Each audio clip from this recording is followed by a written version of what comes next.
হযরতে সাইয়েদনা ইমাম হোসেন বলেছিলেন আমি খলিফা মানব কিনা ওটা পরের কথা, প্রথম কথা হলো আমার নানা জান গণতন্ত্রের রাষ্ট্রনায়ক, গণতন্ত্র প্রতিষ্ঠিত করেছিলেন, মানুষের স্বাধীনতা হরণ করেননি, মানুষের স্বাধীনতা প্রতিষ্ঠিত করেছিলেন আমার নবী নানা ভাই। আর ইয়াজিদের দ্বারা রাজতন্ত্র প্রতিষ্ঠিত হবে এই চরিত্রটা আমি ইমাম হোসেন মেনে নেব না।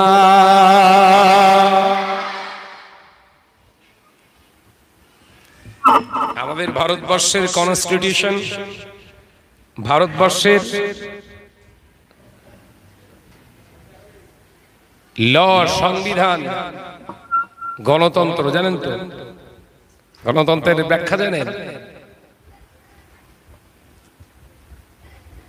যে যার স্বাধীনভাবে জীবন যাপন করতে পারবে, যে যার ধর্মের উপরে পূর্ণ প্রতিষ্ঠিত থাকতে পারবে,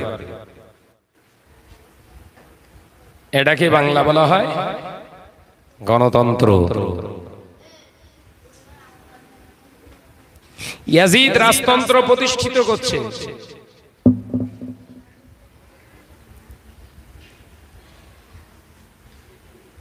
তিনি যখন শাম সিরিয়া এলাকা তার আব্বাজান যখন গভর্নর ছিলেন, হযরতে আমিরে মুআবিয়া রাদিয়াল্লাহু তাআলা আনহু, তার ইন্তেকালের আগে তিনি ছেলেকে বলেছিলেন বাবা ইয়াজিদ, সকলের সঙ্গে বেয়াদবি করা তোর আচরণ হয়ে গেছে, তবে আমি জানিয়ে দিলাম আমার নবী পাকের রক্তে জিগারের সঙ্গে যেন কোন রকম বেয়াদবিমূলক আচরণ করবি না।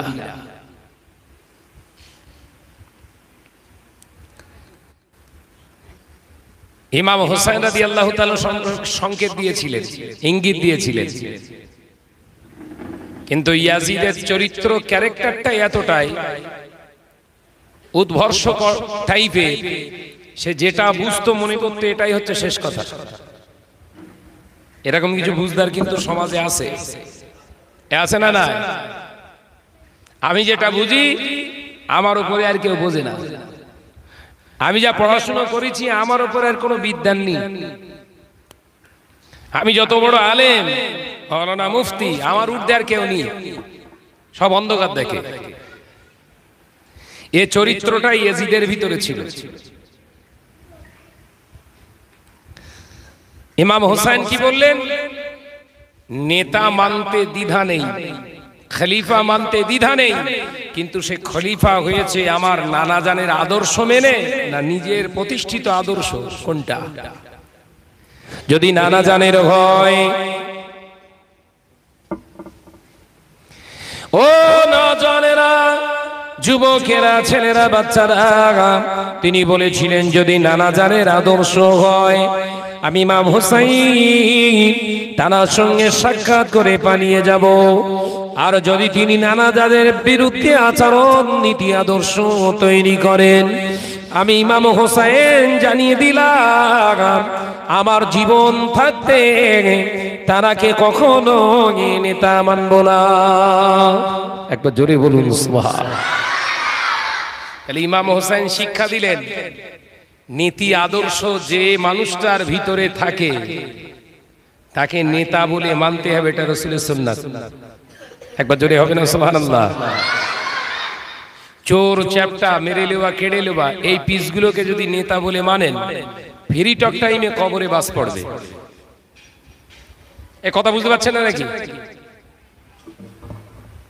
আজকে সমাজে এইটা অভাব পড়েছে। আমি বলেছিলাম না মনুষ্যত্ব, মনুষ্যত্ব থাকলে চুরি করতে পারবেন না, মনুষ্যত্ব থাকলে আপনি ফাঁকি দিতে পারবেন না, মনুষ্যত্ব থাকলে বিনা কারণে কাউকে আঘাত করতে পারবেন না, মনুষ্যত্ব থাকলে মদ খেতে পারবেন না, মনুষ্যত্ব থাকলে আপনি সুদ খেতে পারবেন না, মনুষ্যত্ব থাকলে আপনি জেনা করতে পারবেন না, মনুষ্যত্ব থাকলে আপনি পরের সম্পত্তি গজব করতে পারবেন না, মনুষ্যত্ব থাকলে পৃথিবীর জমিনে বিনা কারণে কোনো প্রাণীকে আঘাত করতে পারবেন না। তাহলে আমাদের সব মোটামুটি কমপ্লিট মনুষ্যত্ব আছে নাকি? কথা বলেন না কেন? চুপ করে টেনশনে পড়ে যাচ্ছে। একদম পরিপূর্ণ সব মনুষ্যত্বের মানুষ হবে নাকি? ও নওজওয়ানেরা, রাগ করুনি বাবু। আল্লাহ নবী দোজানের বাদশা হাবিবুল্লাহ নবী জনাবে মুহাম্মদুর রাসূলুল্লাহ সাল্লাল্লাহু আলাইহি ওয়াসাল্লাম নবী আমার এই মনুষ্যত্বের জায়গা তৈরি করা, এই মনুষ্যত্ব গোটা সমাজে প্রতিষ্ঠিত করার জন্য রাতের অন্ধকারে গভীর রাতে ওই 2500 থেকে 3500 ফুট উঁচু পাহাড় খাড়ি পাহাড়ে ওই জাবালে নূরে উঠে গিয়ে আবার 50 ফুট নিচের দিকে উল্টো দিকে নেমে গারে ঘেরার ভিতরে সিজদায় পড়ে কাঁদতে, ওগো জমিনের মালিক, ওগো আসমানের মালিক, ও চন্দ্রের মালিক, সূর্যের মালিক আমার আল্লাহ, তুমি কি পারো না এই জমিনের মানুষগুলোকে মনুষ্যত্ব দিয়ে মানুষ বানাতে? একটা না নবী আমার 25 বছর থেকে 40 বছর বয়স পর্যন্ত খন্দন করেছে, রোদন করেছে, নোনাজানি করেছে। আবার আল্লাহ পাক আল্লাহ তাআলা হাবিবের কান্না সইতে পারে না, আল্লাহ পাক পাঠিয়ে দিয়ে জিবরিল আমিনকে, যাও ও আমার জিবরিল আমিন যাও, আমি আল্লাহ পাক জানিয়ে দিলাম আমার হাবিব যে মনুষ্যত্বের জায়গা প্রতিষ্ঠিত করতে চায়, আমি আল্লাহ হাবিবের দোয়াকে কবুল করে এই পৃথিবীর জমিনে মনুষ্যত্ব তৈরি করার সূত্র কোরআন পাঠিয়ে দিলাম। আরে কি জোরে বলুন না সুবহানাল্লাহ। তাহলে মনুষ্যত্ব তৈরি হয় কোরআন পড়লে। কি পড়লে? কি পড়া সেটা? মনুষ্যত্ব তৈরি করতে গেলে শুধু মুখস্থ করলে হবে না, 2 লাইন পড়বেন, 2টি আয়াত পড়বেন, ওই 2টো আয়াতের মানে আপনাকে বুঝতে হবে। এই আলোচনা বুঝতে পারছেন তো নাকি? কোরআন এমনি তেলাওয়াত করা, হেফজ করা সওয়াবের কাজ, বিরাট সওয়াবের কাজ। একটা আয়াত যদি আপনি হেফজ করেন, মুখস্থ করেন, প্রত্যেকটা আয়াতের উপরে আল্লাহ নেকি দেবেন, 10টা 10টা করে, এক একটা হরফে নেকি। কিন্তু একটি আয়াতের যদি ব্যাখ্যা বুঝে যদি আপনি শুয়ে থাকেন, সারা রাত ইবাদত করেছে 80 বছর ধরে, ওই 80 বছরের আবেদের থেকে সওয়াব লেখা হবে। একবার জোরে বলুন। তাহলে কোনটা নেবেন? শুধু মুখস্থ করবেন না, ওর ভেতরের মর্যাদাটা নেবেন। আমরা মুখস্থ করি, আমি আবারও বলছি মুখস্থ করা ভালো, কিন্তু তার থেকে আরো বেশি ভালো কোনটা? ওর তাফসীরটা, ব্যাখ্যাটা আমাকে জানতে হবে, নইলে আমার ভিতরে মনুষ্যত্ব তৈরি হবে না।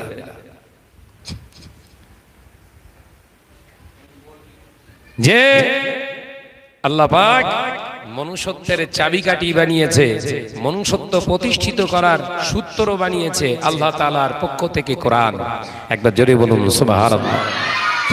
ওই জন্য আয়াতে কারিমা প্রথম নাযিল হলেন বিসমিল্লাহির রহমানির রহিম, ইকরা বিইসমি রাব্বিকাল্লাযী খলাক। পড়বেন তো কার নামে? মহান স্রষ্টা রব্বুল আলামিনের নামে পড়ুন। কোন রব? ওই রব সম্পর্কে জানতে হলে আপনাকে আরো গভীরভাবে রবের নিয়ে আপনার অ্যানালাইসিস করতে হবে। আর অ্যানালাইসিস করার সূত্র কি বললাম? এই কোরআন করছে, আমেরিকা করছে, রাশিয়া করছে, ইউক্রেন করছে, ব্রিটিশ করছে, আপনার ব্রিটেন করছে, ফ্রান্স করছে, হ্যাঁ জার্মানি করছে, এখন আবার নতুন করে মাশাআল্লাহ আরবি আমাদের আরব দেশও কিছু ঢুকেছে, গবেষণা করছে তত বেশি ইসলাম গোটা বিশ্বের দরবারে পৌঁছাচ্ছে তত। একবার জোরে বলুন সুবহানাল্লাহ। কিন্তু আমরা গ্রামগঞ্জে, কুলটি এলাকার মুসলমানেরা, হাড়োয়া এলাকার মুসলমানেরা আমাদের মুখস্থ করলেই সব হবে, সওয়াব চাই, পরিবর্তন না। কথা বুঝতে পারছেন না?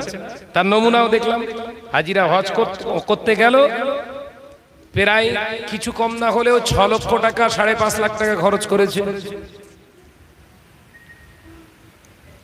সরকারের খাতায় দিতে হচ্ছে প্রায় কিছু কম ছ থেকে 7,000 টাকা কম, 4 লাখ টাকা। এবার আনুষঙ্গিক খরচ আছে না নাই? 8-1.5 লাখ টাকা খরচ হবে কমপক্ষে, যদি কম করে খরচ করেন তাহলে হলো 5.5 লক্ষ টাকা। এই 5.5 লক্ষ টাকা খরচ করে ওই বিবেক না থাকার কারণে মদিনায় বসে বসে সিগারেট খাচ্ছে। কথা বুঝতে পারছেন না? মক্কায় বসে বসে পা দোলাচ্ছে আর সিগারেট টানতেছে। আমি জিজ্ঞাসা করলাম একটা হাজী সাহেব, এই 5 লাখ টাকা খরচ করে হজ করতে এসেছেন, মদিনার মক্কার ফজিলত জানেননি? হজের তালিমে প্রশিক্ষণে আপনাকে জানায়নি? হ্যাঁ, কিরকম ফজিলত জানিস তো? কিরকম না, 1 রাকাত মদিনায় নামাজ আদায় করলে মসজিদে নববী শরীফে 50,000 রাকাতের সওয়াব দান করবে। একবার জোরে বলুন সুবহানাল্লাহ। আর মক্কায় 1 রাকাত সমান 1 লক্ষ রাকাতের সওয়াব। একবার জোরে বলুন সুবহানাল্লাহ। আমি বললাম মাশাআল্লাহ, হেভি ফজিলতের তো বর্ণনা করলেন। তা ফজিলত ধরে রাখতে হবে তো, পাত্র হ্যাঁ ধরে রাখতে হবে। তো ফজিলতের পাশে যেখানে জান্নাতের কথা বলা আছে তার পাশে ঠিক নিচে জাহান্নামের কথা বলেছে আল্লাহ। তো হাদিসে যেখানে সওয়াবের কথা বলা আছে তার পাশে কিন্তু গুনার কথা বলা আছে। মদিনার শরীফে যেমন সওয়াব করলে সওয়াব বাড়ে, গুনাহ করলে এরে বলেন না। ও বাবা হাজী সাহেব শোনো বাবা, মদিনার ফজিলত শুনে দাও। মদিনার 1 রাকাত নামাজ আদায় করলে মসজিদে নববী শরীফে 50,000 রাকাতের সওয়াব পাওয়া যায়। ঠিক এই মদিনায় 1 পিস যদি সিগারেট খাও, 1 পিস যদি বিড়ি খাও, 50,000 বিড়ি সিগারেট খাওয়ার গুনাহ হবে। হাত থেকে সাথে সাথে যে বলছে সুবহানাল্লাহ, হাত থেকে সাথে সাথে সিগারেট ফেলে দেবো যে বললে কি হবে? কি বলছে? বলছে জানতুম না তো। এই শুধু ফজিলাতের ওয়াজ শুনলে হবে না, ফজিলাত ধরে রাখার ওয়াজ শুনতে হবে। বাবা হাজী সাহেব রাগ করো না, মক্কায় 1 রাকাত নামাজ আদায় করলে শুনেছেন 1 লক্ষ রাকাতের সওয়াব দান করে আল্লাহ। অথচ এই মক্কার জমিনে কোন হাজী সাহেব যদি একটা সিগারেট খায়, একটা বিড়ি খায়, একটা মিথ্যা কথা বলে, তার নামায় আমলে 1 লক্ষ সিগারেট খাওয়ার গুনাহ, 1 লক্ষ মিথ্যা কথা বলার গুনাহ হবে। যেহেতু আল্লাহ কোরআন পাকে আল্লাহ তাআলা মক্কা শহরকে, মদিনা শহরকে পবিত্র বলে ঘোষণা করেছেন। জোরে বলুন সুবহানাল্লাহ। হাজী সাহেব সিগারেট ফেলে দিয়ে হাউমাউ করে কাঁদছে। 4 জন এক জায়গায় বসে, গাঁজাখোররা যেরকম বসে এক জায়গায় গাঁজা পাকায়, একবার টানলি ওর হাতে দেয়, এর ধোয়া শেষ হতে না হতে ওর হাতে যায়, এরকম হয় না? গাঁজাখোররা যেরকম মক্কায় আর মদিনায় যেরকম ধুনতেজ দেখি, হাজী সাহেব বেচাগুলো কাঁদছে। কেন বলেন দিন? বিবেকের দরওয়াজায় টোকা মেরিস তো দরজা খুলে গেছে, বুঝতে পেরেছে? ও জানেরা, আমি আলোচনা আপনাদের বোঝাতে চাইলাম, শুনে নিন, জেনে নিন। বিবেকবান মুসলমান, বিবেকবান ইমানদার, বিবেকবান আল্লাহওয়ালা আল্লাহ তাআলা তাদের সম্পর্কে জানিয়ে দিলেন রাদিয়াল্লাহু আনহুম।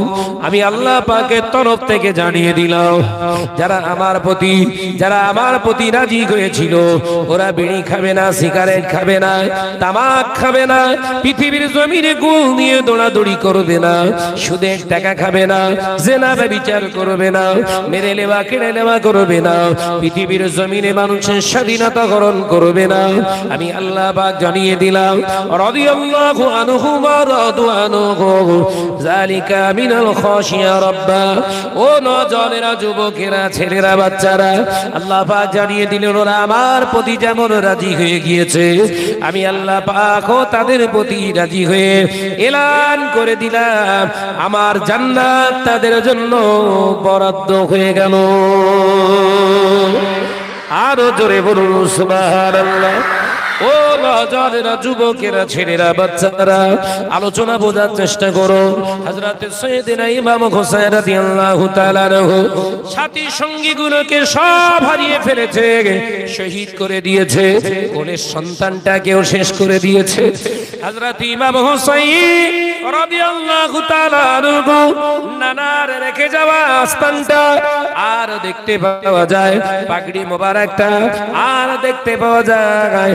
হুজুর আমার জিহাদের সাজ পোশাক পরে যখন ঘোড়ার পিঠে সওয়ার হয়ে গেলে হযরত ইমাম হোসেনকে লক্ষ্য করে কুফাবাসীরা আব্দুল্লাহ ইবনে জিয়াদের নেতৃত্বে তীর নিক্ষেপ করেছিল। তীর একটা দুটো তীর নয়, কিতাবে পাওয়া যায় হুজুরের পিঠ এবং সামনে এবং পিছনে টোটাল ৭২ খানা তীর গেঁথে গেছে। কটা তীর? ৭২ খানা তীর খাওয়ার পরেও বিবেক হারায়নি বলো সেই মুসলমান। একবার জোরে বলবেন না? আর আমাদের এক কাপ চা বিবেক বিক্রি হয়ে গেছে। ভুল বলতিস বোধহয়। তীর না, এক কাপ চা। আরো যদি এরকম এক হাত ৫০০ টাকা মারে তাহলে তো কাজ হয়ে গেছে। পুরো ৬ মাস গোলামিত্ব করবে। রাগ করছেন? বড় কষ্ট, বড় বেদনা। আজকে সমাজে আলেম ওলামার অভাব নেই, মাদ্রাসা তৈরি করার কম্পিটিশন হচ্ছে তো, হচ্ছে না? কি কটা মাদ্রাসাতে দেখাতে পারে, যে যত মাদ্রাসা তৈরি করতে পারবে সে তত বড় হুজুর। তা বাগান ঠেলা হোক আর সুদ করো, এ কথা ঠিক না বলছো রে? বলে সমাজে কাজ হচ্ছে বিরাট শিক্ষা প্রতিষ্ঠান, বিরাট বড় শিক্ষা প্রতিষ্ঠান খুলে বসে রয়েছে। যাকাতখোর হোক গে যা, প্রতিষ্ঠান চালাচ্ছে কিনা দেখ। বিবেক বিক্রি হয়ে গেছে।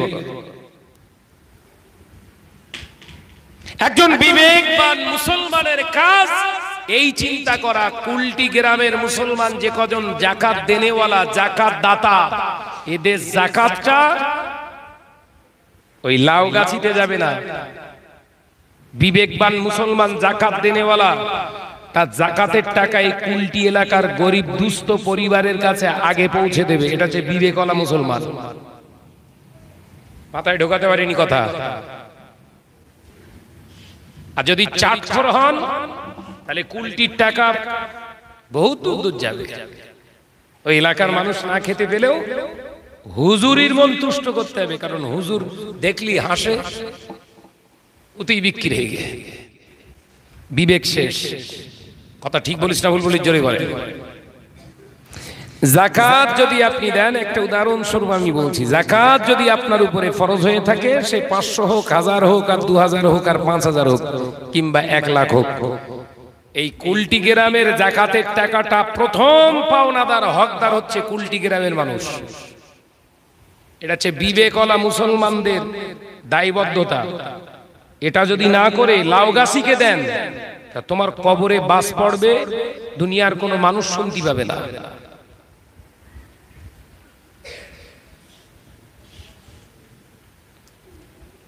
এই কথা অনেকের গায়ে লাগবে, লাগবে না?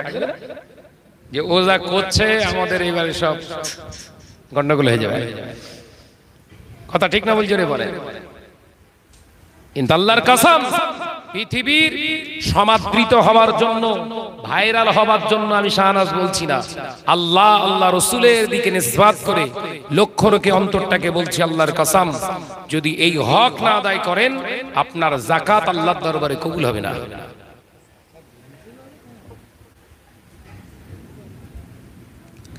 রমজানের 27 রমজান তারিখে আমরা সব ফিতরা আদায় করি না? করেন তো নাকি? ফিতরা জন্মের দোয়া দেয়, এলাকার মানুষকে দেয়, তুলে রেখেছে। হুজুরের মাদ্রাসায় আমার 4টে ফিতরা যাবে। দেখা যাচ্ছে কুলটি গ্রামের একজন অসহায় পরিবারে নতুন জামা কিনে দিতে পারেনি তার বাচ্চা, বিধবা বাচ্চা রয়েছে তার। এই 4টে ফিতরার টাকাটা যদি ওর হাতে যেত, তবুও তো চেষ্টা করতো ছেঁড়া পানা হোক ছোট পানা হোক একটা কিনে দেয়া। এই কথা বলছেন না কেন? আপনার কারণে সে দিতে পারিনি, কৈফিয়ত দেয়া লাগবে। এটা হচ্ছে ইসলামের কথা বলছি, দালালি করার জন্য নয়। ও নজরেরা, যুবকেরা, ছেলেরা, বাচ্চারা, পর্দানিশিনা মা বোনেরা, আল্লাহ নবীর একটি জিগার হযরতে সাইয়েদনা ইমাম হোসেন রাদিয়াল্লাহু তাআলা হক আদায় করেছে। হুজুর আমার কচি সন্তানকে পানি পান করাতে পারেন না, হুজুর আমার কচি সন্তানকে পানি পান করাতে পারেন না।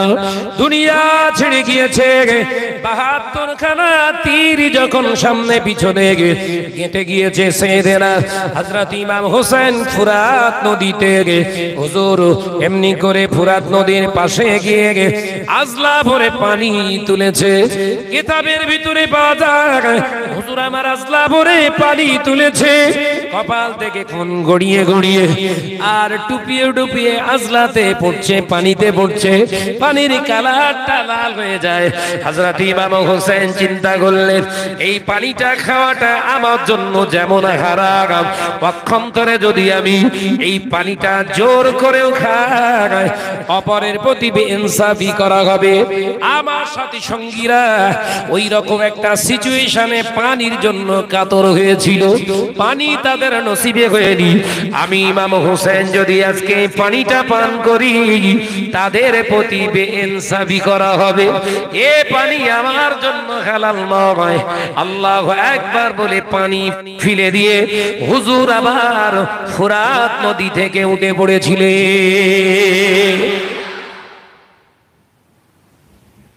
বিবেক হারায়নি বলো?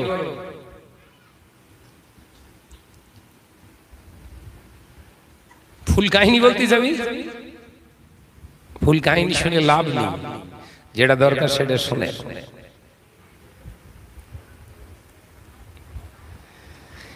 72 খানা তীর যে মানুষটার দেহের ভিতরে ঢুকে আছে, রক্ত ঝরছে,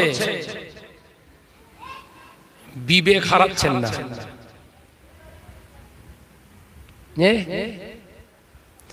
সেই হযরতে সাইয়েদনা ইমাম হুসাইন রাদিয়াল্লাহু তাআলা আনহুকে মহব্বত করে বিবেক হারিয়ে ফেলেছি আমরা নামধারী মুসলমান।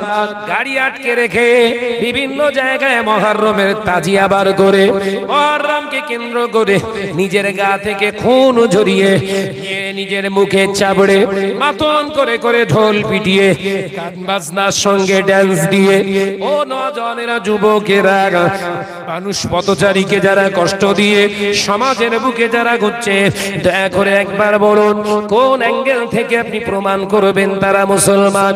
না না না, ইসলামের সঙ্গে তাদের কোনো সম্পর্ক নাই। সৈয়দনা হযরত ইমাম হুসাইনের সঙ্গে তার কোনো সম্পর্ক নাই। এগুলোর সাপোর্ট নিয়ে যারা কথা বলছে, নিঃসন্দেহে এজিদের নয়, নিঃসন্দেহে ইবলিসের দালালি ছাড়া অন্য কারো করে না।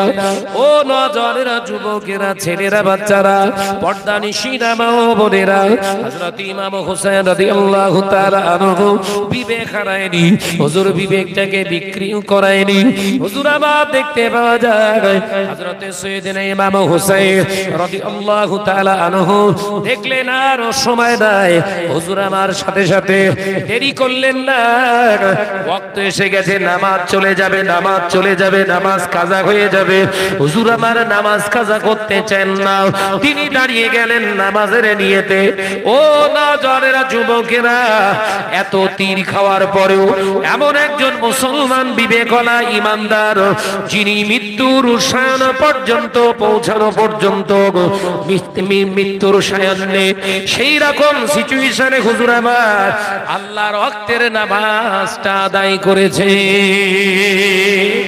আমরা বিবেকওয়ালা মুসলমান নিজেদেরকে পরিচয় দিই, আমরা বিরাট বড় সুশীল সমাজের মুসলমান পরিচয় দিই। বাবা, দাঁড়িয়ে দাঁড়িয়ে হেলায় দোলায় নামাজ কাজা করছি। যদি জিজ্ঞাসা করা হয় নামাজ পড়বি চল, উত্তর আসে বিবেকহীন মুসলমান উত্তর দেয় সময় হলে, বয়স হলে তোকে বলতে হবে না নামাজ পড়বো। কথা বলছেন না কেন? এরা অ্যান্সার দেয় না, সময় হলে বলতে হবে না।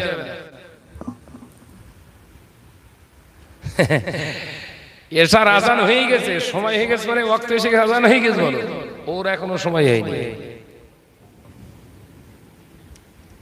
না। তবে কুলটি লকগেট এলাকায় এরকম মুসলমান নেই, এরা সব বিরাট ভালো, আজান হওয়ার আগে এসে বসে থাকে।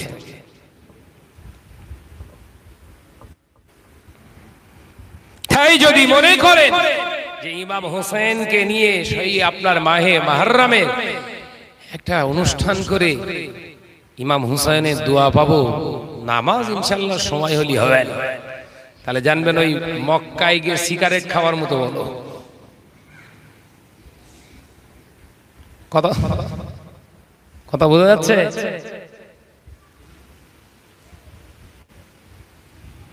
নিজেদেরকে তৈরি করুন। সত্যি মুসলিম সমাজে এত এত পরিমাণে আমরা পথভ্রষ্টতা নিজের ভিতরে স্থাপন করে ফেলেছি, তুলনার বাইরে, ভাবতে অবাক লাগে।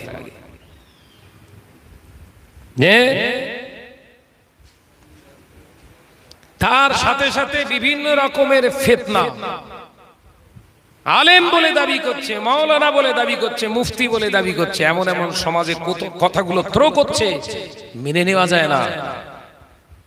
এই কিছুদিন আগে একটা ভিডিও ফুটেজ, 3 দিন আগে একটা ভিডিও ফুটেজ দেখলাম,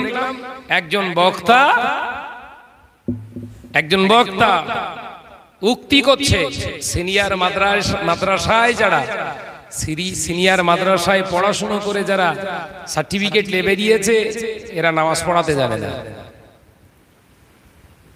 অথচ খোঁজ নিয়ে দেখলাম তিনিও সিনিয়র পড়েছে, নিজের শিক্ষাকেই তিনি নিজে অস্বীকার করছেন। এইসব উক্তিগুলো কিভাবে করে, কোন জায়গা থেকে করে, কোন অ্যাঙ্গেল থেকে করে, ওটা আমি ভেবে এখনো পাইনি, ভাবিনি। আবার আমি এই ওয়াজের মাধ্যমে কিছু কিছু নাত পড়ি, আপনাদের রিকোয়েস্ট থাকে ভাইজান একটু নাত পড়বেন, নাশিদগুলো পড়ি। অনেকের আবার কলকে জ্বালা করে, উঠেই তো উনি তো গজল পড়ে।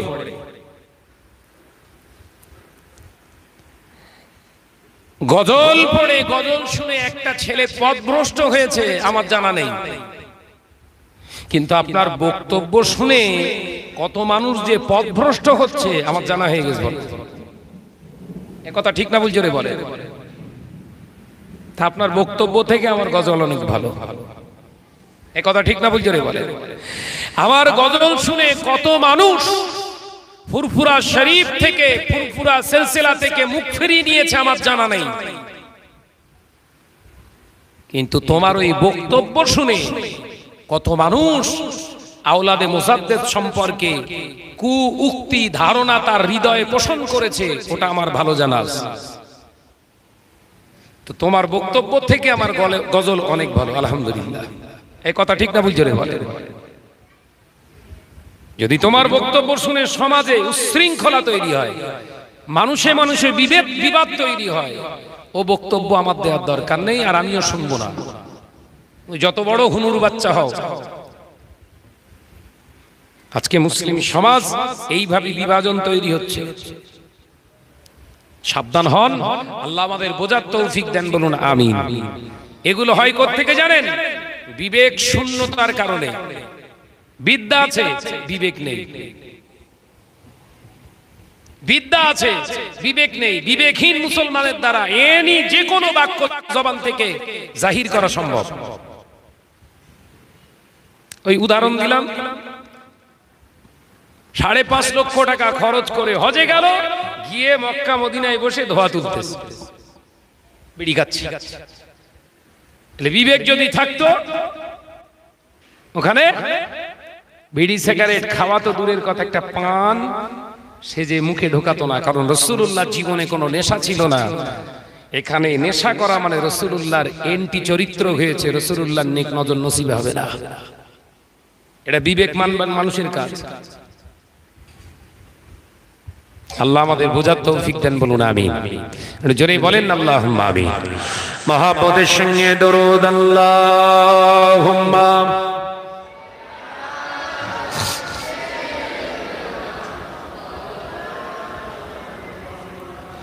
ওয়া আলা আলিহি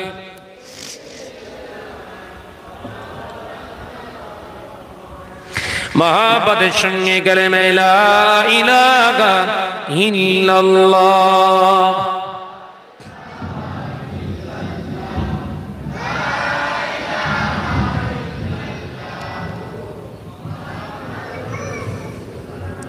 হাসবি রব্বি জাল্লাল্লাহ মা ফি কলবি গায়রুল্লাহ নূরে মুহাম্মদ সাল্লাল্লাহু লা ইলাহা ইল্লাল্লাহ লা ইলাহা ইল্লাল্লাহ।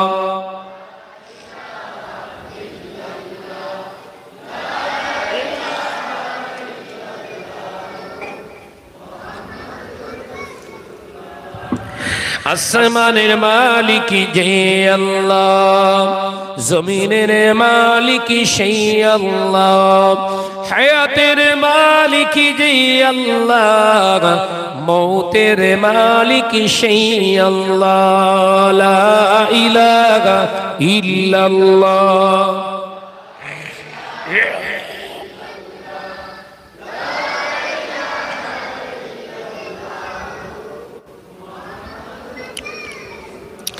আমার নজরেরা, যুবকেরা, ছেলেরা, বাচ্চারা, পর্দানিশিনা মা বোনেরা, আলোচনা বোঝার চেষ্টা করছি, বোঝুন।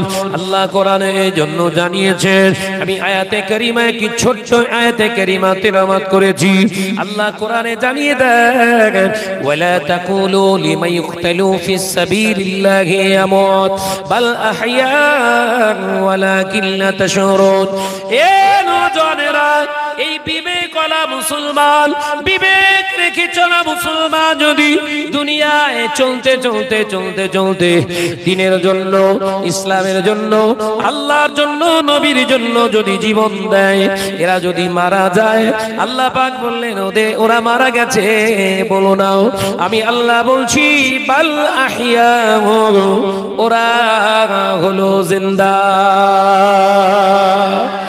আরো জোরে বলুন সুবহানাল্লাহ।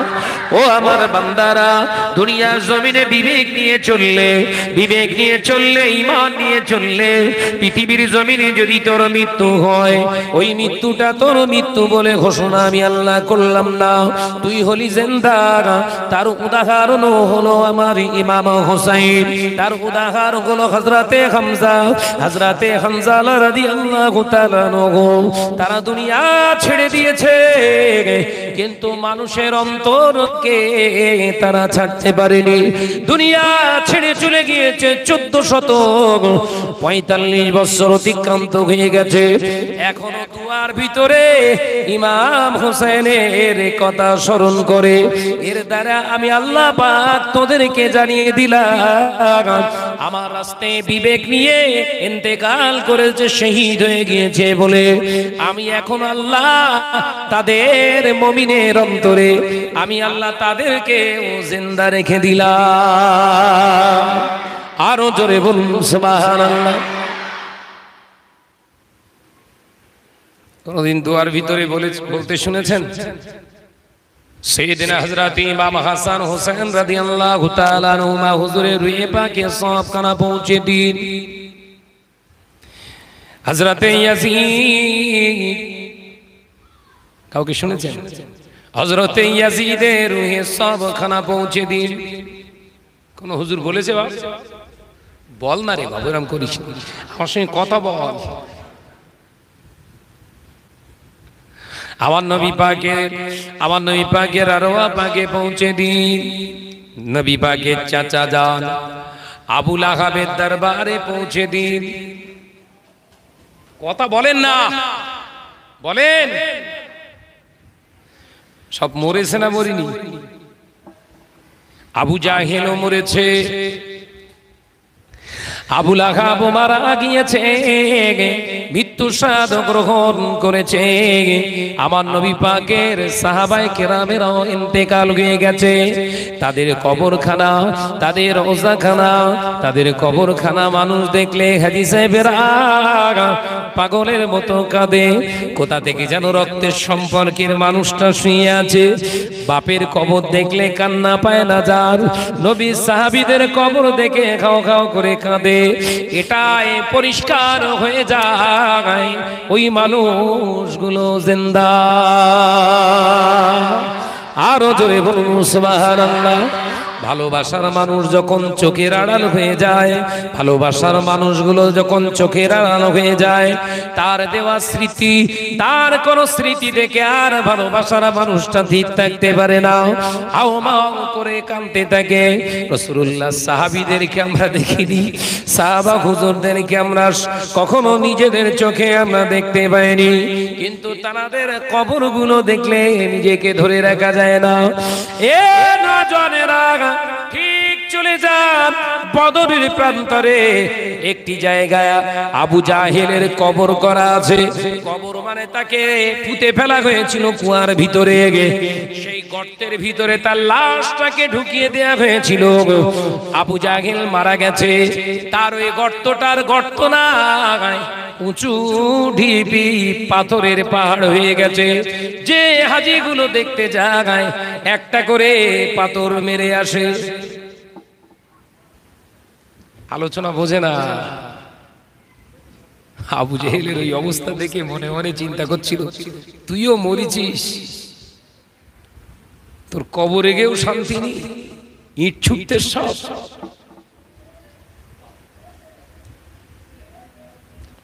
আমার নবী পাকের যেটা হুজরা মোবারক আম্মা জান হযরতে আমিনা রাদিয়াল্লাহু তাআলা আনহা, যেখানে আমার নবী পাক সাল্লাল্লাহু আলাইহি ওয়াসাল্লামকে ভূমিষ্ঠ দুনিয়ার জমিনকে দেখিয়েছিলেন, যেই জায়গাটা আমার নবী এসেছিলেন সেটা একটা বড় লাইব্রেরি হয়েছে মক্কার।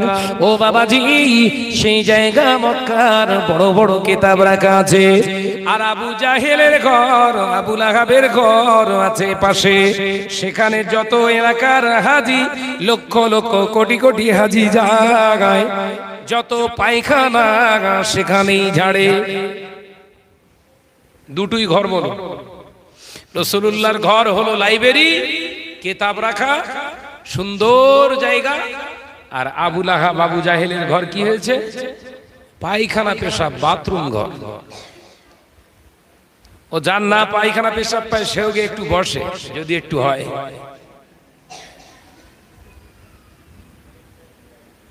আবাজি, আমার আলোচনা মূল বিবেচ্য বিষয় হলো এটাই, একজন বিবেকবান মানুষ হয়ে দুনিয়ার জমিনে চলে। সবাই আপনাকে খারাপ বলছে, বলুক না, সবার সঙ্গে তো আপনার সাথ নেই। যখন আপনি হজে যাবেন আপনাকে একা যেতে হবে। আপনার গ্রামের মানুষ কেউ বলবে না আমিও যাবো তোর সঙ্গে, চ যাবে। আবার যখন কবরে যাবেন, ওই বউ বউ বউ বয়ৌকারে ও যাবে। সামান্য দুদিন হয়ে গেছে, পেটটা ফোলা মতো হয়ে গেছে, ছেলেদের কান্না ফেলে রেখে এবার বউ বলতেছে তোর বাপের ওদায় পেট ফুলতেস, বলো আগে কবর দে, কাজ হয়ে গেছে। তাহলে আমাদের আমাদের আমাদের করে এত লাফিয়ে কি লাভ? যতটুকু করলে মানায় ততটুকু করুন, অতিরিক্ত করলেই কিন্তু ধরায় পড়ে যাবেন। কারণ কেউ আপনার জন্য নয়, কেউ না। কাবা বাইতুল্লাহ শরীফ তওয়াফ করতে করতে একজন হাজী সাহেব মাথা ঘুরে পড়ে গেছে চোখের সামনে। মাছ যেরকম ডাঙায় তুললে খাপি খায়, ওরকম খাপি খেতে খেতে আস্তে আস্তে আস্তে ঘুমিয়ে পড়ল, ইন্তেকাল হয়ে গেল। কোথায় বিবি, কোথায় ছেলে, কোথায় বন্ধু বান্ধব? মিনার ময়দানে জামারাতে শয়তানকে পাথর মারতে গিয়ে মিনার গরম সহ্য না করতে পেরে প্রথম দিনই 22 জন হাজী ইন্তেকাল করেছে। কোথায় বিবি, কোথায় বিল্ডিং, কোথায় বালাখানা? হাজী মরল কোথায়, দাফন হলো কোথায়? এর নামই তো দুনিয়া। এই কথা ঠিক না ভুল জোরে বলে? এইটার নামই তো দুনিয়া। কেন জুলুম করছেন? মানুষের স্বাধীনতা কেন কাটছেন?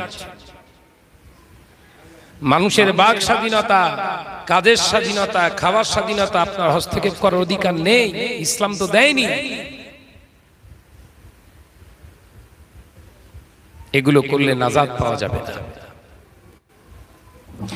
ও নওজওয়ানেরা, যুবকেরা, ছেলেরা, বাচ্চারা, পর্দানিশীনা মা বোনেরা, একদিনের কথা আমার রাসূলুল্লাহ কলেজা হযরতে ইমাম হুসাইন রাদিয়াল্লাহু তাআলা আনহু এসে আমার নবী পাককে জড়িয়ে ধরলেন। নানা ভাই, ও নানা ভাই, নানা ভাই, আপনি আমাকে খেতে দেন, আপনার মেয়ে আম্মা জান ফাতেমা আমাদের খেতে দেয় নাও, খোদার জ্বালা সহ্য করতে পারি না নানা ভাই, খেতে দেন, খেতে দেন। আল্লাহ নবী চোখ দিয়ে পানির টুকরা গড়ায়। নবী আমার ওই সময় বলেছিলেন, ও আমার নানা ভাই, আমার কাছে খাবার থাকলে তো আমি তোমায় দেব, আমার কাছে তো খাবার নাই। দেন নবী রাহমাতাল লিল আলামিন। হুজুর আমার এই কথা বলার সাথে সাথে আল্লাহর নবীর একটি জিগাল হযরত ইমাম হুসাইন রাদিয়াল্লাহু তাআলা আনহু বললেন, নানা ভাই, আপনার পকেটে ফল আছে, খাবার আছে, আপনি আমায় দেবেন না, সেই জন্য এই কথা আপনি বলছেন। আল্লাহ নবী বললেন, না নানা ভাই, অমন বলো না, আমি আপনার নানা ভাই, একদিন নয়, দুদিন নয়, একটানা 4 দিন না খাওয়া অবস্থাতে আছি। ও আমার নানা ভাই, পকেটে খাবার থাকলে কি আমি না খেয়ে থাকবো? আমি কি বোকা? আল্লাহ নবীর কথা শুনে হযরত ইমাম হুসাইন, ছোট্ট হুসাইন বুঝতে চায় না, হযরত ইমামে হুসাইন রাদিয়াল্লাহু তাআলা বললেন, নানা ভাই, যদি আপনার পকেট থেকে আমি ফল বার করতে পারি, যদি আপনার পকেট থেকে আমি ফল বার করতে পারি, আপনি বলুন, আপনি কি আমার ফল দিয়ে দেবেন? আল্লাহ নবীর রাখতে জিগারের কথা শুনে সাইয়েদেনা হযরত ইমাম হুসাইনকে রাসূলুল্লাহ বলেছিলেন, নানা ভাই, যদি পকেট থেকে খাবার ফল বার করতে পারো, আমি নানা ভাই বলছি ফলটা তোমার। সঙ্গে সঙ্গে বলার সাথে সাথে কচি হাত রাসূলুল্লাহর জুব্বা মোবারকে ঢুকিয়ে দিয়েছেন। জোরে বলুন সুবহানাল্লাহ, আরো জোরে বলুন সুবহানাল্লাহ। আল্লাহ নবী জুব্বা মোবারকে হাত ঢুকিয়ে দিয়েছে। ঢুকিয়ে দিয়ে হুজুর আমার যখন কচি হাতটা ঢুকিয়ে দিয়েছে, আমার আল্লাহ সইতে পারেন না। আমার আল্লাহ পাক জিবরিল আলাইহিস সালামকে জানিয়ে দিলেন, জিবরিল আমিন রে, ও আমার জিবরিল আমিন, আমার ইমাম হুসাইন কচি হাত আমার হাবিবের পকেটে ঢুকিয়ে দিয়েছে। হাবিব বলেছি ফল নাই, হাবিব মিথ্যা কথা বলে না, কিন্তু আমার ইমাম হুসাইন ফল সন্ধান করছে। আমি আল্লাহ চাই বেহেশতের আঙ্গুর, এক থোকা আঙ্গুর আমার হুসাইনের হাতে তুমি ধরিয়ে দাও। জোরে হবে না?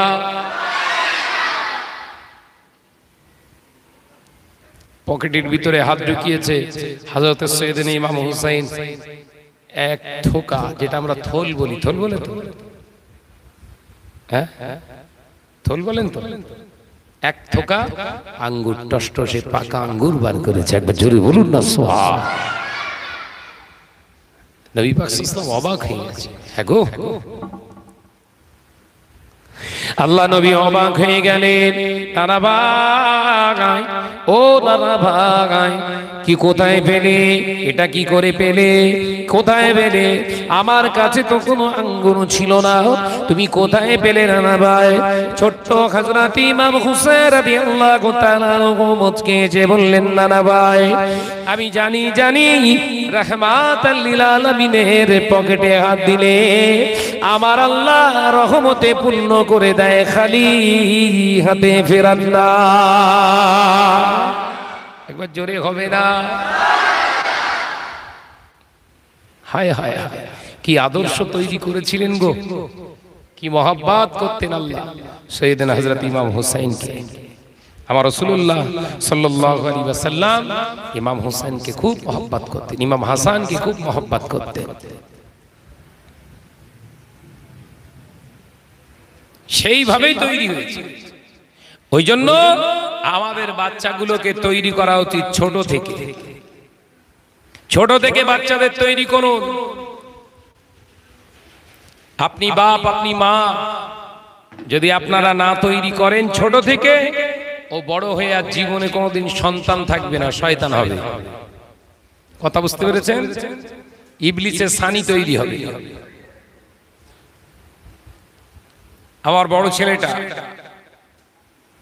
বড় ছেলেটা ওর মাদ্রাসায় ভর্তি করেছিলাম তেতুলিয়ায়, আব্বাজান মেজলা হুজুর পীর কেবলা রাহমাতুল্লাহ আলাইহির মাদ্রাসায়, মুফতি বিভাগ পর্যন্ত আছে সেখানে।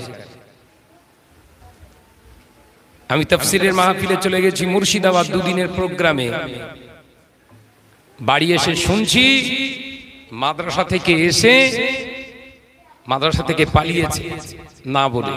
শিক্ষকদের কাছে ফোন করলাম, কি ব্যাপার? মুজাহিদ চলে গেছে, ভিটেতে উঠতে দিইনি। ও সন্তান দরকার নেই আমার, কিছু আমার হকদার বেরোবে এরপর। আপনি সন্তানের হক না, যে সন্তান কোরআন চায় না, হাদিস চায় না, আল্লাহ আল্লাহ রসুল চায় না, ও সন্তান নয়। এখনো পর্যন্ত পালিয়ে বেড়াচ্ছে, ঘরে ঢুকতে পারে। বাপের মতো হন। বাপ যদি বাপের মতো না হন, মা যদি মায়ের মতো না হন, কষ্টের শেষ নেই। দুনিয়ায় কষ্ট, কবরেতেও কষ্ট। সন্তানগুলোকে তৈরি করে। ছোট ছেলেটা আমার মাদ্রাসায় পড়ছে, তার জন্য দোয়া করেন আপনারা। হেফজ বিভাগ পড়ছে, আল্লাহ পাক যেন তাকে মুকাম্মাল হাফেজ নয়, ওই হেফজ পড়তে পড়তে ওকে আবার মাওলানায় পড়ানো হবে। আল্লাহ তাকে যেন মুকাম্মাল আলেম হওয়ার তৌফিক দেন, বলুন আমিন। আরো জোরে বলি আল্লাহুম্মা আমিন। বিবেকবান মানুষ তৈরি হয়ে নিজেকে তৈরি করুন, দেখবেন সন্তান সম্পত্তি সব বিবেকবান তৈরি হচ্ছে। বিবেক থাকবে না, ওই গাঁজা খেয়ে ওই লক গেটের ওখানে দাঁড়িয়ে থাকবে, মেরে নেবে, কেড়ে নেবে, এই চিন্তা। বুঝতে পেরেছে? এই চিন্তা ভাবনা মাথার ভিতর থেকে উঠিয়ে নিয়ে বিবেকবান মুসলমান তৈরি হয়। আল্লাহ আমাদের টাকা পয়সা ধন সম্পদ যা দিয়েছে, আজ থেকে 50 বছর আগেকার মুসলমানের থেকে অনেক বেশি দিয়েছে। কথা ঠিক না ভুল জোরে বলে? হ্যাঁ, ঠিক না ভুল জোরে বলে? আমি যখন এই কুলটি লক গেটে জলসা করতে এসেছিলাম, এই রাস্তা এত ভালো ছিল না। জলসা এসেছিলাম না, এত ভালো রাস্তা ছিল? তাহলে অনেক ডেভেলপ। তাহলে আল্লাহ টাকা পয়সা, রাস্তাঘাট, ঘর বাড়ি যা দিয়েছে 50 বছর আগেকার মুসলমানের থেকে অনেক বেশি দিয়েছে। এই বেশি পেয়ে যেন বাদরামি করবেন না। নিজে তৈরি হন, নিজেকে তৈরি করুন, আর বাচ্চাদেরকে তৈরি করেন, ছোট ছোট বাচ্চাদেরকে তৈরি করেন। আল্লাহ আমাদের বোঝার তৌফিক দেন, বলুন আমিন। আরো জোরে বলি আল্লাহুম্মা আমিন। ভাইরা আমার, নজনেরা, যুবকেরা, ছেলেরা, বাচ্চারা, পর্দানিশিনা মা ও বোনেরা, বিবেকবান মুসলমানের অভাব হওয়ার কারণে সমাজের বুকে ফিতনা, মুজাদ্দিদুজ জামান আমিরুশ শরিয়াত আলা হযরত দাদা হুজুর পীর কেবলা রাহমাতুল্লাহ আলাইহি আজকে বহু জায়গায় গিয়ে দেখতে পায়, শুনতে পায়, বিভিন্ন জায়গায় দেখতে পায়, শুনতে পায় মুজাদ্দিদুজ জামান দাদা হুজুর পীর কেবলা রাহমাতুল্লাহ আলাইহি সিলসিলার মানুষ বলে দাবি করে, অথচ মুজাদ্দিদুজ জামানের সিলসিলার ক্ষতি করার চেষ্টা করছে। বিভিন্ন ইঙ্গিতে, বিভিন্ন প্রকার প্রক্রিয়ায় তারা এই আন্দোলনটা চালিয়ে যাচ্ছে। বাবা ও নওজওয়ানেরা, যুবকেরা, একটু সচেতন হয়ে চলতে হবে।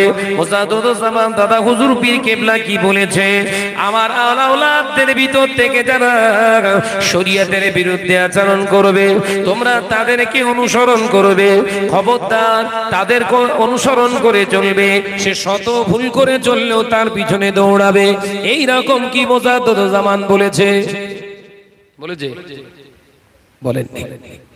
বরঞ্চ দাদা হুজুর পীর কেবলা জানিয়েছে, আমার বংশের ভিতরে, আমার আওলাদের ভিতরে যারা শরীয়ত মেনে চলবে, শরীয়তের উপরে দণ্ডায়মান হবে, তোমরা তাদেরকে অনুসরণ করে চলো, তাদেরকে অনুকরণ করে চলো। শরীয়ত যারা মানে না, শরীয়ত যারা মেনে চলেন, আল্লাহ রাসূলের আদর্শ যাদের ভিতরে তোমরা দেখতে পাবে না, তোমরা তাদেরকে অনুসরণ করো না, তাদের কাছে যেও না। কিন্তু আমি আবু বকর জানিয়ে দিলাম, তাদের বিরুদ্ধে পিছনে কথা বলো না, কারণ গীবত করা হলো জিনাখোরের থেকে খারাপ কাজ। একবার জোরে বলবেন না সুবহানাল্লাহ। দাদা হুজুর কি বললেন? আমার আওলাদ যারা আমার নীতি আদর্শ আল্লাহ রাসূলের দেওয়া রাস্তা যারা চলবে মেনে, তাদের অনুসরণ করে চলবে। যারা চলবে না, তাদের মানবে না, তোমরা যাবে না, কিন্তু নিন্দা মন্দ করবে না। ওসিয়তটা খোলেন, ওসিয়তটা খোলেন। আমি শাহনাজ ফুরফুরা সিলসিলার আলেম বলে দাবি করছি, আবার বলছি, ফুরফুরা শরীফ সিলসিলা মানে টাকা ছাড়া কোনো গল্প হবে না। সিলসিলাটা নাকি শুধু টাকায় চলছে।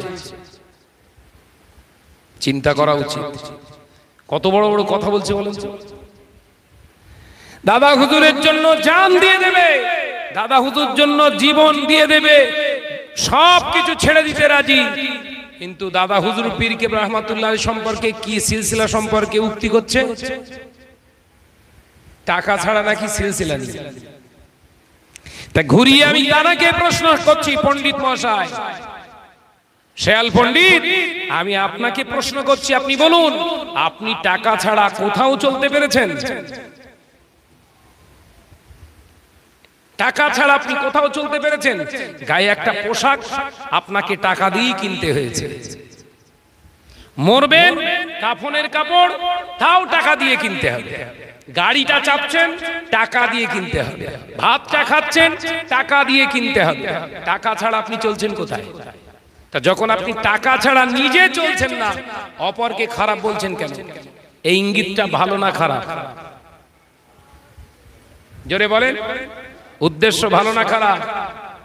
হুজুর হওয়ার টার্গেট, পীর সাজবে, পীর বলে সবাই আমার মানবে, দাদা হুজুরের আওলাদদের আর দরকার নেই, এই চিন্তা মাথার ভিতরে ঢুকেই ফেলেছে।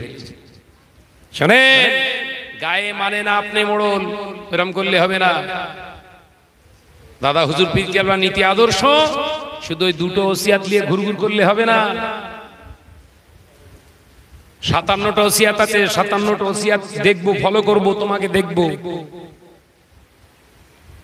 দাদা হুজুর পীর কেবলা রাহমাতুল্লাহ আলাইহি ওসিয়াত নামাটা 57টা। কটা বললাম? 57টা ওসিয়াত।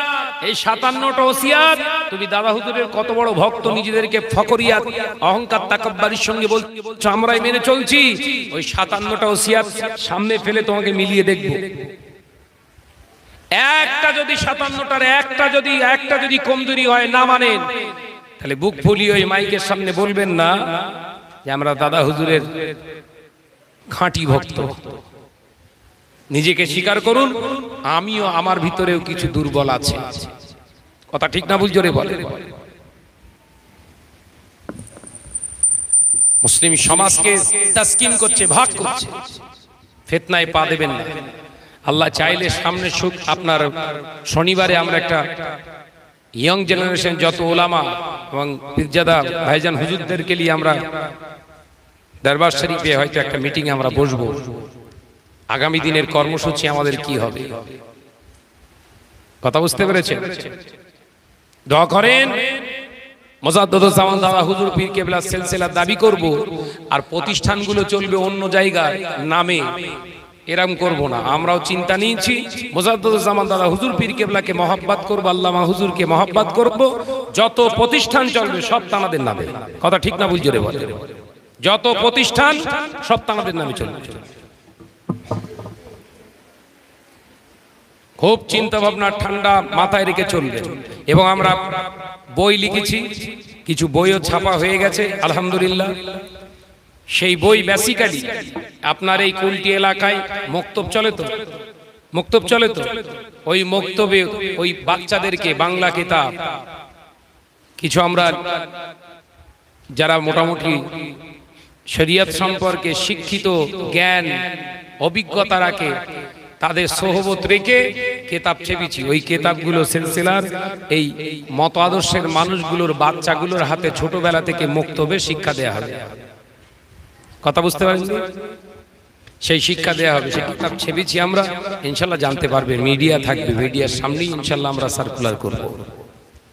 আল্লাহ পাক যেন আমাদের কর্মসূচিকে কবুল করেন, বলুন আমিন। আরো জোরে বলি আল্লাহুম্মা আমিন। ওই কানে কানে বলে গেছে গজল বলো,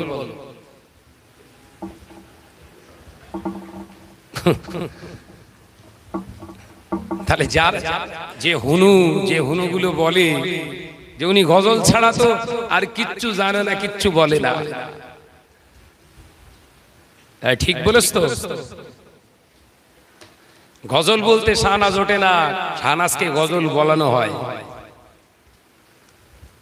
আফসোস তোমার মুখে শুনতে চায় না, এটা তোমার দুর্ভাগ্য। এই কথা ঠিক না ভুল জোরে বলে? কাক আর কোকিল দুটো কি দেখতে এক, দুটো কি দেখতে এক। কারুর ডাক শুনতে মানুষ মহব্বত করে, আর কেউ ডাকলে ঢিল মারে। কথা বলছেন না কেন? দুটোই তো পাখি, আর কালারও তো এক। কথা বলছেন না কেন? দুটো পাখি দেখতে এক, কালারও এক। একজন ডাকলে সকালবেলা, বিকেলবেলা, দুপুরবেলা যখনই কোকিল ডাকে মানুষ অন্তর দিয়ে শুনে বহুত দিন পর কোকিলের ডাকটা শুনছে। আর সকালবেলা যদি সামনে পেয়ারা গাছে কিংবা জামরুল গাছে কাক যদি একবার বসে খ্যা খ্যা করে, এই সব বনেছে তুই এখানে কেন, মারিট। কথা ঠিক না বুঝছো রে বলে? ওটা রাগ করে লাভ নেই, হিংসা করে লাভ নেই। আল্লাহ শুকর করো, আল্লাহ যে সাইডে কবুল করে আল্লাহ সেই সাইডকে আল্লাহ তাকে দিয়ে আল্লাহ চালায়। কথা ঠিক না বুঝছো রে বলে? মুহাম্মাদের সঙ্গে দরুদ আল্লাহুম্মা সাল্লি আলা। হ্যালো হ্যালো,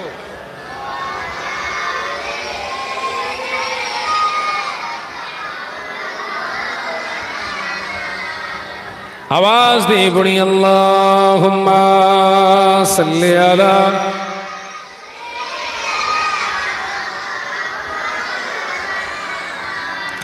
व अला आलि।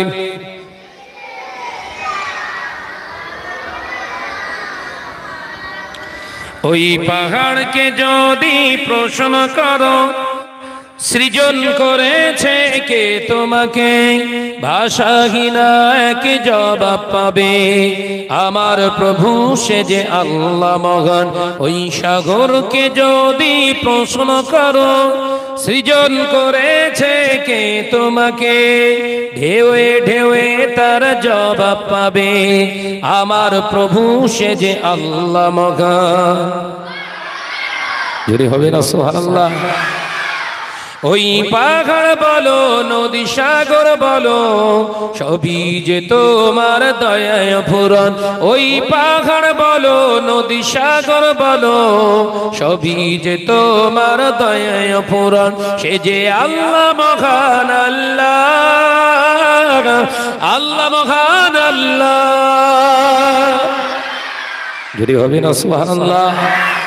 সে যে আল্লাহ মহান আল্লাহ, আল্লাহ মহান আল্লাহ।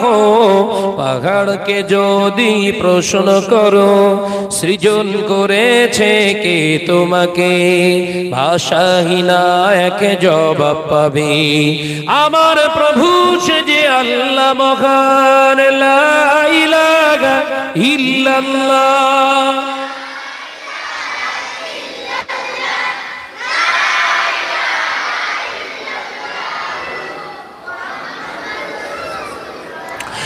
খুঁটিবিহীন নীল আকাশে দেখি অপরূপ খেলা, দিনের বেলায় সূর্যের আলো, রাতে তারাদের মেলা। জুড়ে হবে না সুবহানাল্লাহ। খুঁটিবিহীন নীল আকাশে দেখি অপরূপ খেলা, দিনের বেলায় সূর্যের আলো, রাতে তারাদের মেলা। ওই চন্দ্র বলো বা সূর্য বলো, সবই যে তোমার দয়ায় অফুরত। ওই পাহাড় বলো নদী সাগর বলো, সবই যে তোমার দয়ায় অফুরত। সে যে আল্লাহ মহান আল্লাহ, আল্লাহ মহান আল্লাহ। গুরি হবে না সুবহানাল্লাহ। সে যে আল্লাহ মহান আল্লাহ, আল্লাহ মহান আল্লাহ। পাহাড়কে যদি প্রশ্ন করো সৃজন করেছে কে তোমাকে, ভাষাহীনা এক জবাব পাবে। আমার প্রভু সে যে আল্লাহ মহান, লা ইলাহা ইল্লাল্লাহ।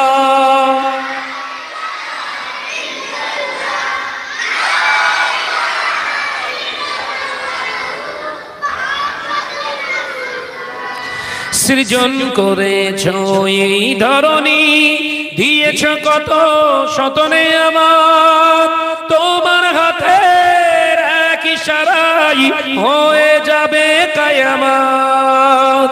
সৃজন করেছ এই ধরনী, দিয়েছ কত সতনে আমার, তোমার হাতের এক ইশারায় হয়ে যাবে কিয়ামত।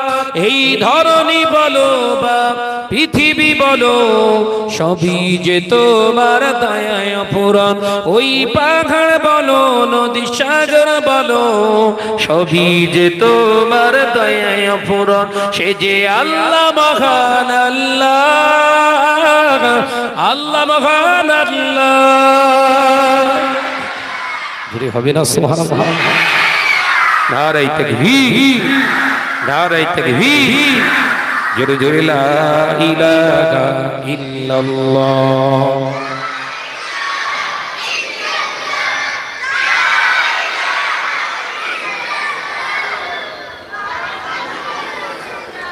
আমার নওজওয়ানেরা, যুবকেরা, সোনার চাঁদ মানিকেরা, যে আল্লাহ পাকের অশেষ মেহেরবান।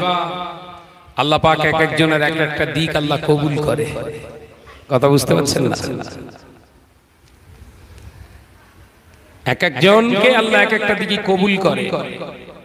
কেউ কাউকে দেখে হিংসা করবেন না। বাড়ির পাশের লোক যদি কেউ দুতলা ঘর বাঁধে, ঝোবড়া পট্টিতে বসবাস করতে করতে হঠাৎ করে কিছু ঘরটা সুন্দর বানাচ্ছেন, আল্লাহ শুকর করবেন, হিংসা করবেন না। কেউ ভাঙা সাইকেল চেপে যাচ্ছিল, হঠাৎ করে মোটর সাইকেল চেপে যাচ্ছে, মোটর সাইকেল কিনেছে, হিংসা করবেন না। কথা বুঝছেন না? আল্লাহ না চাইলে কেউ কিছু পায় না। আল্লাহ না চাইলে কেউ কিছু পায় না।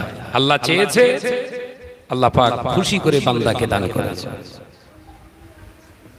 যে দোয়া করুন, আমরা একটা পরিকল্পনা করেছি, আল্লাহ পাক যেন আমাদের চিন্তা পরিকল্পনাকে আল্লাহ কবুল করে। কারোর প্রতি হিংসা না।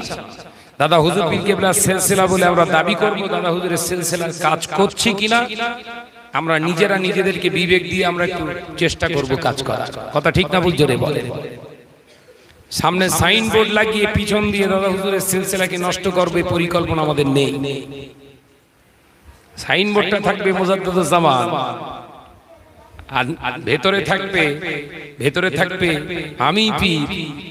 এ চিন্তা আমাদের নেই। আমাদের সব চিন্তা ভাবনা মাথার ভিতরে কোনোদিন আসেনি। আল্লাহ পাক যেন মৃত্যুর আগ পর্যন্ত না আসার তৌফিক দেন, বলুন আমিন। বহু রকমের সমস্যা সমাজে আগামী দিন আরো হতে হবে, আমাদের সমস্যার সম্মুখীন। কথা বুঝছেন? দাদা হুজুর পীর কেবলা রহমাতুল্লাহ, এসো তোমরা এদিকে এসো, দুজনে কেন সামনে এসো, ওইখানটায় বসো। হ্যাঁ, এক জায়গায় রাখলে জায়গা গরম হয়ে যাচ্ছে। তোমরা সব ঠান্ডা মানুষ তো, এইখানটা এইদিকে। হ্যাঁ, খুচরো পয়সা তো এক জায়গায় থাকলে টোকাটুকি হয়। যে ভাইরা, আমার নওজওয়ানেরা, যুবকেরা, ছেলেরা, বাচ্চারা, ও মুরব্বিয়ানে গণেরা, মুজাদ্দিদুজ জামান হুজুর আমার হায়াতে থাকা অবস্থায় হুজুরের কাছে দিল্লি থেকে হুজুরের কাছে 1937 সালে মুজাদ্দিদুজ জামানের কাছে এসেছিলেন। দিল্লি থেকে একটা কাফেলা হুজুর কিবলাকে বলেছিলেন, মুজাদ্দিদুজ জামান, ও বাংলার আবু বকর, আমরা চাই বাংলার জমিনে আমরা দ্বীনের প্রচার করতে চাই। মুজাদ্দিদুজ জামান সেদিনে বলেছিলেন, ও আল্লাহর বান্দারা, আপনারা দিল্লি থেকে এসেছেন দ্বীনের প্রচার করতে। আমি আবু বকর যতটা জানি, বাংলার মুসলমানের ঈমান আমল আকীদা আল্লাহ রাসূলের উপরেই আছে। এখানে নতুন কিছু প্রচারের দরকার নাই। মুজাদ্দিদুজ জামান বলেছিলেন, দিল্লির মানুষগুলো সম্মান দেখিয়ে চলে গিয়েছিলেন। জোরে বলুন সুবহানাল্লাহ। আজকে সেন্সেলার বলে দাবি করি, নিজেদেরকে দাবি করছি সেন্সেলার আলেম, নিজেকে সেন্সেলার হাতিয়ার বলে নিজেকে দাবি করছি। অথচ কোথায় কর্ণাটক, কোথায় কেরালা, তাদের প্রতিষ্ঠানগুলো সমাজে, তাদের মতবাদ, তাদের নীতি আদর্শ সমাজে ঢোকানো হচ্ছে। তাদের দেয়া কিতাবগুলো আজকে বাংলা সমাজে পড়ানো হচ্ছে, প্রতিষ্ঠানগুলো চালনা করা হচ্ছে। এর দ্বারা আমরা এটাই বুঝতে পারলাম, মুজাদ্দিদুজ জামান দাদা হুজুর পীর কেবলার নীতি আদর্শকে জবাই করা হচ্ছে। এটা প্রমাণ করা হলো না যে দাদা হুজুর পীর কেবলার নীতি আদর্শটা ভালো ছিল না, তাই ওই বাইরের রাজ্য থেকে আমদানি করতে হচ্ছে। কারণ বাংলায় কোনো আলেম ছিল না, সেই শিক্ষা এডুকেশন বাংলার মানুষের কারো নেই, বা কিতাব ফেতাব তৈরি করতে পারবে না, তাই ওখানকার মত আদর্শের কিতাব এখানে পড়াতে হবে। চলছে, দেখবেন, চিন্তা করা উচিত। আমরা টার্গেট নিয়েছি দাদা হুজুর পীর কেবলা বাংলার জমিনে কি করেছেন তার একটা ইতিহাস থাকবে পাতায়। আমরা কিতাব যেটা লিখেছি প্রকাশ হবে আল্লাহ চাইলে শনিবারে, তার একটা চ্যাপ্টার থাকবে, ছেলেরা পড়বে, জানবে। তার সাথে সাথে বাংলার জমিনের দক্ষ আলেমের দ্বারা দ্বীন শেখানো সম্ভব কিনা সেটাও আমরা ইনশাআল্লাহ চেষ্টা করছি। ও লাগবে না, কেরালার লাগবে না, কর্ণাটকের লাগবে না, তামিলনাড়ুর লাগবে না, ইনশাআল্লাহ আমরা এলাকার আলেমরা পারি কিনা একটু দেখি। এই কথা ঠিক না? বুঝছো রে? বলে সহযোগিতায় থাকবেন তো ইনশাআল্লাহ? থাকবেন তো ইনশাআল্লাহ? হাত উঁচু করেন তো দেখি কতজন থাকবেন। মাশাআল্লাহ, সবাই তো। নারায়ে তাকবীর, নারায়ে তাকবীর। আপনারা সক্রিয় হন। দেখে মুজাদ্দিদুজ জামানের নীতি আদর্শ বাংলা থেকে জলঞ্জলিতে যাবে, এটা আমরা মেনে নেব না। কথা ঠিক না? বুঝছো রে? দাদা হুজুর যদি চাইতেন এই দিল্লি 1937 সালে, আমি কিতাব থেকে বলছি, 1937 সালে মুজাদ্দিদুজ জামান দাদা হুজুর পীর কেবলার কাছে যখন প্রস্তাব নিয়ে এসেছিলেন জামাতে তাবলীগ, কথা বুঝতে পারছেন না? জামাতে তাবলীগ দাদা হুজুর পীর কেবলা রহমাতুল্লাহ আলাইহি এসে বলেছিলেন যে আমরাও দ্বীনের প্রচার করতে চাই। মুজাদ্দিদুজ জামান মেনে নিতেন তো? মেনে নেননি কেন? দাদা হুজুর পীর কেবলা বলেছিলেন, উত্তর দিয়েছিলেন কি, বাংলার মুসলমান আল্লাহ রাসূলের ঈমানের সঙ্গে আমলের সঙ্গে তারা জীবন যাপন করছে, নতুন কোন দ্বীনের প্রয়োজন নেই। একবার জোরে বলুন না সুবহানাল্লাহ। আর আজকে কি হচ্ছে? কি হচ্ছে?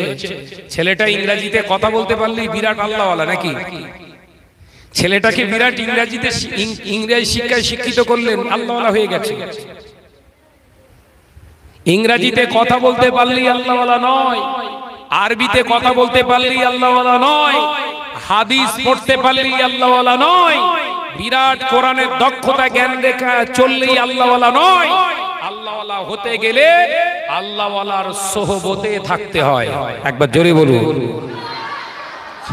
এটাকে তরিকা মশক, এটাকে তরিকার সবক দেয়া হয়। তরিকা যেটাকে বাতিনি শিক্ষা, যেটাকে ইলমে তাসাউফ বলা হয়। এই তাসাউফ শিক্ষাটা নিতে গেলে দরবারে যেতে হয়, দরবারে যেতে হয়। একটা খাজুর গাছ, বট গাছ হয় না, অশ্বত্থ গাছের চারা হয়, দুটোই তো গাছ, দুটোই গাছ। তো কোন গাছটার দাম বেশি বলেন? কোন গাছটার দাম বেশি, খাজুর গাছের নয় বট গাছের? খাজুর গাছ কিন্তু লম্বা সুড়ঙ্গ হয়ে ওঠে, ছায়া বেশি দিতে পারে না। খাজুর গাছের ছায়া, তার ছায়ার নিচে থাকে মানুষ এমন জিন্নি, কিন্তু বট গাছের ছায়া কিন্তু থাকে। বট গাছের মূল্য নেই কেন বলেন দিন? বট গাছটা যদি নিজে মাটি থেকে উঠতো ওর মর্যাদা ছিল, ও খাজুর গাছের উপরে হয়েছে। খাজুর গাছও শেষ, ও শেষ। তা কিছু মানুষ মৌলী সাহেব মনে করছে আমরা এই খাজুর গাছ মানে কি মুজাদ্দুদুল জামান দাদা হুজুর পীর কেবলা বাংলার খাজুর গাছ, সেই খাজুর গাছের উপরে আমরা জন্ম নিয়েছি, তাই তো নাকি? খাজুর গাছ এসেছিল, তারপরেই তো সেই নীতি আদর্শ পেয়েছি আমরা। এখন তার নীতি আদর্শ পেয়ে যখন হুড়ুম চুড়ুম করে তার উপরে তার খেতে আমাদের জন্ম হয়ে যদি সেই কাজটাই আউট করে দেই, আমার অস্তিত্ব থাকবে তো? আল্লাহ আমাদের বোঝার তৌফিক দেয়। বলুন আল্লাহুম্মা আমিন। আরো জোরে বলে আল্লাহুম্মা আমিন। ও নওজওয়ানেরা, যুবকেরা, ছেলেরা, বাচ্চারা, পর্দানিশীরা, মা ও বোনেরা, আলোচনা অন্যদিকে নয়, আমি আপনাদের বোঝানোর চেষ্টা করছি। এগুলো বিবেকওয়ালা মুসলমানের কথা। বিবেক নাই যার ভিতরে, মনুষ্যত্ব নাই যার ভিতরে, তাদের দ্বারা এগুলো সম্ভব। তাদের নেশা তাদের পেশা হয়ে যায়, তাদের নেশা তাদের পেশা হয়ে যায়। সমাজে আমি শাহজাহানের নাম হবে, সবাই আমার দিকে চেয়ে চলবে। আমি যে কথাটা বলবো আমার কথা এটাই শেষ হয়ে যাবে, আমার কথাটাই শেষ কথা হয়ে যাবে। এই নীতি আদর্শ ভিতরে পোষণ করে মুজাদ্দুদুল জামান দাদা হুজুর পীর কেবলা রাহমাতুল্লাহ আলাইহির আমরা যদি সিলসিলার মুরিদ বলে দাবি করি, আদেও কি মুরিদ না মুরিদ নামে মুনাফিক? মুরিদ না মুরিদ নামে মুনাফিক? তাই আপনারা আমার ভাই কিছু কথা বলে রেখে যায়, অসুবিধা হচ্ছে না তো? বলার দরকার আছে না নাই? যে যা করছে করুক, আমরা দাদা হুজুর করি একটু, ঠিক না? বুঝরে বলে যে যা করছে করুক, আমরা একটু দাদা হুজুর করি। আল্লাহ আমাদের বোধ শক্তি দেন, বোঝার তৌফিক দেন। বলুন আমিন। আরো জোরে বলি আল্লাহুম্মা আমিন। ও নওজওয়ানেরা, যুবকেরা, ছেলেরা, বাচ্চারা, বড় বড় আজকে অন্তরে কষ্ট হয়, মনের ভিতরে দুঃখ হয়। মুজাদ্দুদুল জামানের অক্লান্ত পরিশ্রম, মুজাদ্দুদুল জামানের অক্লান্ত প্রচেষ্টা, মুজাদ্দুদুল জামানের সঙ্গে আল্লামা রুহুল আমিন শাহ রাহমাতুল্লাহ আলাইহি বশির আল্লামা হুজুরের অক্লান্ত পরিশ্রম, অক্লান্ত খিদমত আজকে বাংলার জমিনে ছিল বলে, বাংলার জমিনে ছিল বলে এই 3 থেকে 3.5 কোটি মুসলমানের ভিতরে, 3 থেকে 3.5 কোটি মুসলমান, বাংলার মুসলমানের ভিতরে 2 কোটির উপরে মুসলমান মুজাদ্দুদুল জামানের নীতি আদর্শ ফলো করে চলছে। অনেক আবার মুসলমান চটকদার বেরিয়েছে, সিলসিলা মানে দুটো 24 পরগনায়, দুটো মেদিনীপুরে এরকম প্রচার করছে দেখছি। সিলসিলা নাকি দুটো 24 পরগনায় আর দুটো মেদিনীপুরে, আননি 4টে জেলায় নাকি।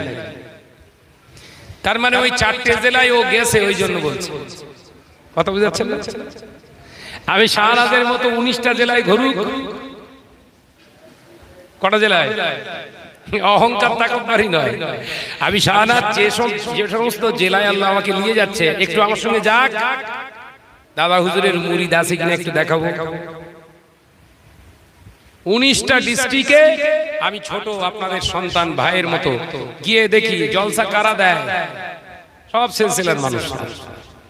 একটু জোরে হবে না সুবহানাল্লাহ। দাদা হুজুরের সিলসিলা শুধু ওয়েস্ট বেঙ্গলে, দাদা হুজুরের সিলসিলা শুধু ওয়েস্ট বেঙ্গলে না, এই তো আল্লাহ চাইলে 28 আপনার আগস্ট, এই সামনে ইংরেজি 28 আগস্ট যাব সেই মিরাটে জলসা করতে। মিরাট ছিলেন কোথায়? উত্তরপ্রদেশ, যোগীর রাজ্যে।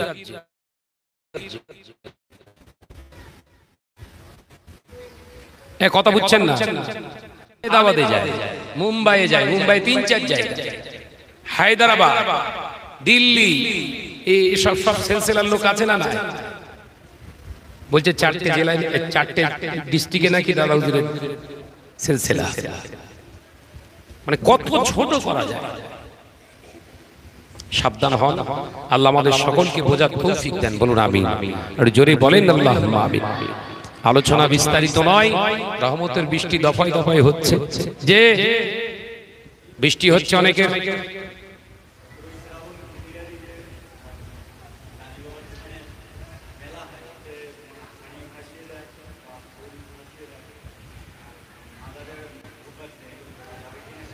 সম্পূর্ণ হারাম। এই ঘুটিয়ারি শরীফ ভাই প্রশ্ন করছে, শ্রাবণ মাসের 17 তারিখে, তাই তো 17 শ্রাবণ ওখানে মেলা হয়, মেলাটাই তো হারাম শরিয়ত, হারাম থেকে স্টার্ট, মেলাটাই এই হাড়োয়ায় ও হালাল। এই কথা বলছে দেখেন, সব বোধহয় জওয়ান ছেলেরা যায়, ওই চুপ করে। হাড়োয়ায় যে মেলা হয় সম্পূর্ণ হারাম। ঘটিয়ারি শরীফে মেলা হবে 17 শ্রাবণ, ওই মেলাকে কেন্দ্র করে আমি নিজেও গেছি পাশে জলসা করতে। অর্জুনা ফর্জুনা সব জলসা থাকে আমার, বছরে 2-4 বার করে আল্লাহ নিয়ে যায়। ওই একটা পুকুর রয়েছে মাঝখানে, আর গাঁজাখোরের হাঁড়ি দেখলে মাথা কাজ করবে না। আমি যেটা চোখে দেখলাম সেটা বলছি, গাঁজার এমন এমন কলকের ডিজাইন আছে, শয়তান পর্যন্ত ভয় খায় যে কলকে কি করে তৈরি করলে এরা। কথাটা ভুল বলছি? এরম বেঁকিয়ে এরম চেরিয়ে সেই মুড আলাদা। যে মাঝখানে একটা পুকুর আছে, সেখানে যে মা বোনেরা সবাই হাঁড়িতে ফুল দেয়, বাচ্চা ভাসিয়ে দেয়, সম্পূর্ণ হারাম। শিরক সম্পূর্ণ হারাম, শিরক। কাল কিয়ামতের দিনেতে আমার আল্লাহ পাক কৈফিয়ত নেবে ওদের কাছে। ওই পুকুরেতে হাঁড়ি ভাসিয়েছিলিস, কি কারণটা কি? ফুল ভাসিয়ে দেখে হাত হ্যাঙ্গ পেতে বসে দেখি, ওই ফুল নাকি ওর হাতে আসবে। আসে আর আসে।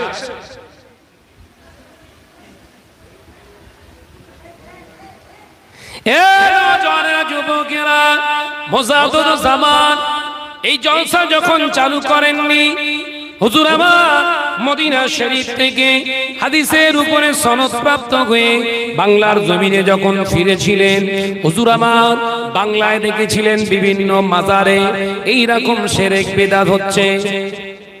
ভালো করে আজকে শুনে নেন।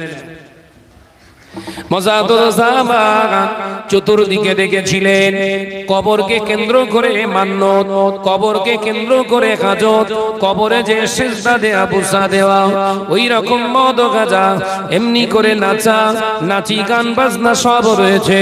মুজাদ্দিদ জামান হুজুর আমার আল্লাহ দরবারে রোনাজারি করেছিলেন, ওগো রব্বুল আলামিন, নবীর দেওয়া হাদিসগুলো আজ আমি আবু বকর পড়েছি, আমার নবী পাকের হাদিসগুলো পড়ে আমি আবু বকর জানতে পারলাম এরা সব শিরকের ভিতরে ডুবে আছে, এরা সব শিরক বিদআতের ভিতরে ডুবে আছে। মুজাদ্দিদ জামান আমিরুশ শরিয়া হুজুর আমার ইন্তজাম করলেন কিছু কিছু মানুষের সহযোগিতা নিয়ে এলাকায় এলাকায় এলাকায় মাহফিলের আয়োজন করেছিলেন। জোরে বলুন সুবহানাল্লাহ।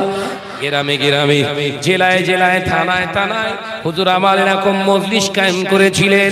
ওই মজলিস কায়েম করে শিরক কাকে বলে, বিদআত কাকে বলে, হারাম কাকে বলে ব্যাখ্যা দিয়েছিলেন, ওয়াজ নসিহত করেছিলেন।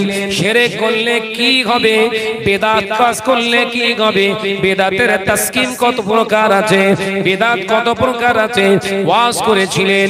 ও নওজোয়ান যুবকেরা, ছেলেরা, বাচ্চারা, মুজাদ্দিদুজ জামান তিনি বলেছিলেন কবরে মান্নত করা, কবরে হাজত করা, চাদর চড়ানো, আমি আবু বকরের কাছে মনে হয় ওরা গুনাহগারের কাজ করছে। আল্লাহ ছাড়া কারুর কাছে চাওয়া যায় না।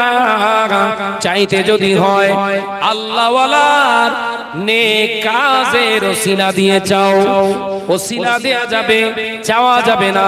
কাল কিয়ামতের দিনে পিয়ারি শরীফের মান্নতকারীদের প্রশ্ন করবে, আল্লাহ পুকুরে কেন হাড়ি ভাসিয়েছিলিস, ফুল দিয়েছিলিস বল। এই নিয়ে ছিল যেই পুকুরে হাড়ি ভাসালে বা ফুল ভাসালে, ফুল নিয়ে খেলে বা ওই পানি দিয়ে গোসল করানে আর বাচ্চা হবে, এই কাজ হবে, রোগ সেরে যাবে। আমার প্রতি তোদের বিশ্বাস ছিল না। যদি পৃথিবীর জমিনে কারুর প্রতি বিশ্বাস করতে হয়, আমি আল্লাহর প্রতি তোরা বিশ্বাস কর, কারণ আমি আল্লাহ গোলাম, হুয়াল হাইয়ুল কাইয়্যুম। আমি আল্লাহ আছি, আমি আল্লাহ আছি, আগামীতেও থাকবো। তাহলে মাজারে যে হাজত মান্নত করা, জোরে বলেন, শিরক। হাড়োয়ায় যাবেন, হাড়োয়ায় যাবেন, সালাম দেবেন, হুজুরের মাজারের সামনে দাঁড়িয়ে যাবেন, পাশে দাঁড়িয়ে যাবেন, সালাম দেবেন। সালাম দেওয়ার পরে বিসমিল্লাহ শরীফের সঙ্গে সূরা ফাতিহা শরীফ একবার পড়ুন, তিনবার সূরা ইখলাস শরীফ পড়ুন, কুল আল্লাহ শরীফ, বিসমিল্লাহ শরীফের সঙ্গে সূরা নাস পড়ুন, ফালাক পড়ুন, আমার নবীর উপরে দরুদ শরীফ পড়ুন কয়েকবার। আল্লাহর দরবারে দুহাত তুলে দোয়া চান, আল্লাহ যা কিছু তেলাওয়াত করেছি মেহেরবানি করে ত্রুটিগুলোকে মাফ করে দিয়ে আল্লাহ শাহী দরবারে ইলাহিতে কবুল করে নাও। খুশি হয়ে রাজি হয়ে যা কিছু সওয়াব এরাত করে, এই সওয়াব কারো সংখ্যায় বাড়িয়ে সর্বাগ্রে কায়নামদান হুজুর আকরাম সাল্লাল্লাহু আলাইহি ওয়াসাল্লামের দরবারে পৌঁছে দেন। সূরা আল-আওলাদ আম্মাজান সাহাবায়ে কেরাম, তাবেঈন, তাবে তাবেঈন, আইমায়ে মুস্তাহিদিন, সিদ্দিকিন, সালিহিন, বুজুর্গরে দিনদের আরওয়া পাকে সওয়াব খানা পৌঁছে দিন। ও রব্বুল আলামিন, আল্লাহ খাস করে যে মাহবুব বান্দা শুয়ে আছে, এই দোয়া শিখছেন তো নাকি? একদম গোদা বাংলায় বলে যাচ্ছি, কোন সময় এরা মস্ক করিনি আমি। তোমার মাহবুব বান্দা শুয়ে আছে, জিয়ারতের উদ্দেশ্যে যা কিছু সওয়াব হুজুরের আরওয়া পাকে পৌঁছে দিন। আল্লাহ হুজুরের নেক দোয়া, রুহানি ফয়েজ আমার নসিব করুন। আল্লাহ পাক একটি সমস্যা তোমার দরবারে তুলে ধরেছি, মেয়ে আমার অসুস্থ,